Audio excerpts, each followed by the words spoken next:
കൊല്ലം ജില്ലയിൽ കൊട്ടാരക്കരയിൽ ബിജെപി മണ്ഡലം പ്രസിഡന്റുമാരുടെ തെരഞ്ഞെടുപ്പ് നടപടികൾ ചോദ്യം ചെയ്ത് സംസ്ഥാന ഭാരവാഹികളെ ഒരു വിഭാഗം ബിജെപി പ്രവർത്തകർ തടഞ്ഞുവെച്ചു. നിലവിലെ ഭാരവാഹികൾ മാത്രം മത്സരിച്ചാൽ മതിയെന്ന നിലപാടിനെ ചോദ്യം ചെയ്തതാണ് ബിജെപിയിലെ ഒരു വിഭാഗം തടഞ്ഞത്. ബിജെപിയുടെ സംഘടന തെരഞ്ഞെടുപ്പ് സംഘർഷത്തിലേക്കും നിയമവ്യവഹാരത്തിലേക്കും കടന്നു. മുൻ 7 ജില്ലാ പ്രസിഡന്റുമാരുണ്ട്. ഒരാളെ പോലും സംഘടനയെ തൊഴിപ്പിച്ചിട്ടില്ല. ഒരാളെ പോലും.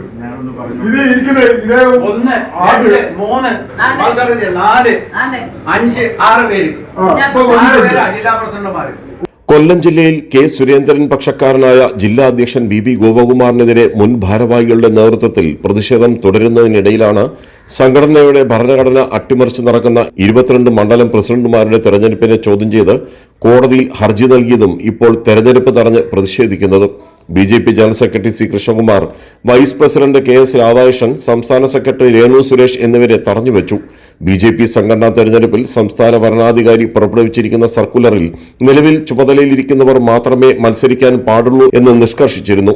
ഇത് പാർട്ടി ഭരണഘടനയുടെ ലംഘനവും സജീവ അംഗങ്ങളുടെ അവകാശം നിഷേധിക്കലുമാണെന്ന് ഒരു വിഭാഗം പറയുന്നു.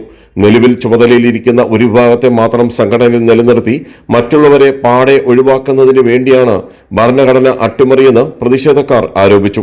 സംസ്ഥാന പ്രസിഡന്റ് എന്നിവർക്ക് പരാതി നൽകിയിട്ടും യാതൊരു നടപടിയും ഉണ്ടാകാത്തതിനെ തുടർന്ന് ബിജെപി മുൻ കൊല്ലം ജില്ലാ സെക്രട്ടറി നിർമ്മല ഓമനക്കുട്ടൻ കൊല്ലം ജില്ലാ കോടതിയെ സമീപിക്കുകയായിരുന്നു. ബിജെപി സംസ്ഥാന പ്രസിഡന്റ് കെ സുരേന്ദ്രൻ, സംസ്ഥാന വരണാധികാരി അഡ്വക്കേറ്റ് നാരായണ നമ്പൂതിരി, ജില്ലാ വരണാധികാരി കരമന ജയൻ എന്നിവർക്ക് കോടതി നോട്ടീസ് അയച്ചിട്ടുണ്ട്. രാജ്കുമാർ, കൈരളി ന്യൂസ്, കൊല്ലം.